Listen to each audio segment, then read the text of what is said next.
जरा सोचो, अगर तुम्हारा एक आंसू, तुम्हारी एक दुआ, तुम्हारा एक नेक काम पूरी किस्मत मोड़ दे तो कैसा लगेगा।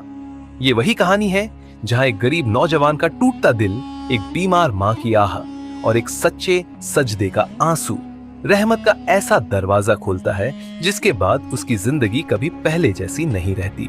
शाम ढल चुकी थी। एक छोटी टूटी फूटी झोपड़ी में अहमद अपनी माँ फातिमा के पास बैठा था। माँ की सांसें भारी थी, चेहरा बहुत पीला पड़ गया था। अहमद ने धीरे से कहा, अम्मी, इंशाअल्लाह कल सुबह मैं दवा ले आऊंगा। माँ ने कमजोर आवाज में जवाब दिया, बेटा, हमारे पास पैसे कहाँ हैं? 2 दिन से चूल्हा भी नहीं जला। अहमद की आंखें भर आईं।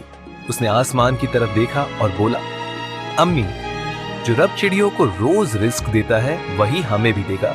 अल्लाह अपने बंदे को कभी अकेला नहीं छोड़ता। माँ हल्की मुस्कान के साथ बोली, अल्हम्दुलिल्लाह, मेरा बेटा अल्लाह पर भरोसा रखता है। फज्र की अजान गूंजी। अहमद वुजू करके मस्जिद पहुंचा।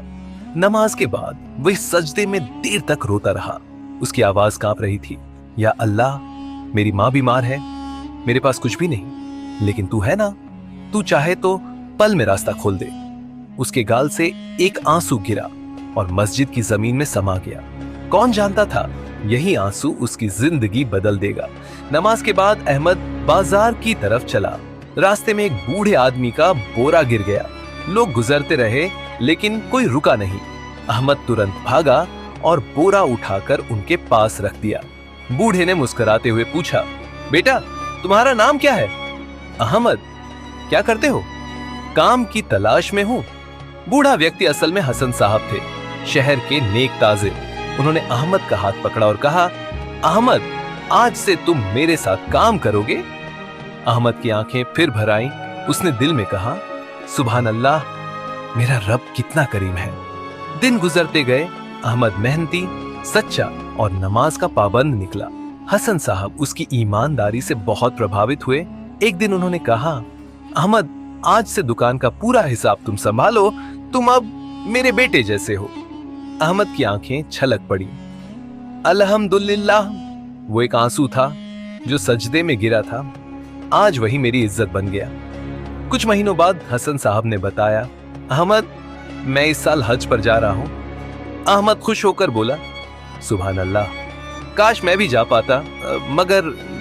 हसन साहब मुस्कुराए, तुम मेरे मेहमान बनकर चलो, ये सफर अल्लाह के लिए है और मैं चाहता हूं कि तुम मेरे साथ रहो। अहमद रो पड़ा, या अल्लाह, तेरी रहमत की कोई हद नहीं। जब अहमद ने मक्का पहुंचकर काबा को देखा तो उसकी आंखें नम हो गईं, आवाज कांप गई। वह सजदे में गिर पड़ा, ऐ मेरे रब, तूने मुझे गरीबी से निकाला, इज्जत दी और आज अपने घर तक पहुंचा दिया। तू वाकई रहमान और रहीम है। उस सजदे में उसे ऐसा सुकून मिला जो दुनिया की कोई दौलत नहीं दे सकती। हज से लौटकर अहमद ने अपनी माँ की सेवा और अल्लाह की इबादत में जिंदगी गुजार दी। हसन साहब ने पूरा कारोबार उसके हवाले कर दिया। लोग उसे अहमद उल अमीन, यानी सच्चा और भरोसेमंद अहमद कहने लगे।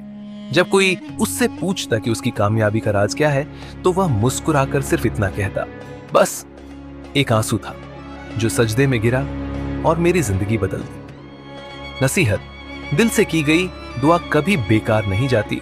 अल्लाह देर करता है मगर इनकार नहीं करता, और जो सब्र करता है उसे सबसे बेहतरीन इनाम मिलता है।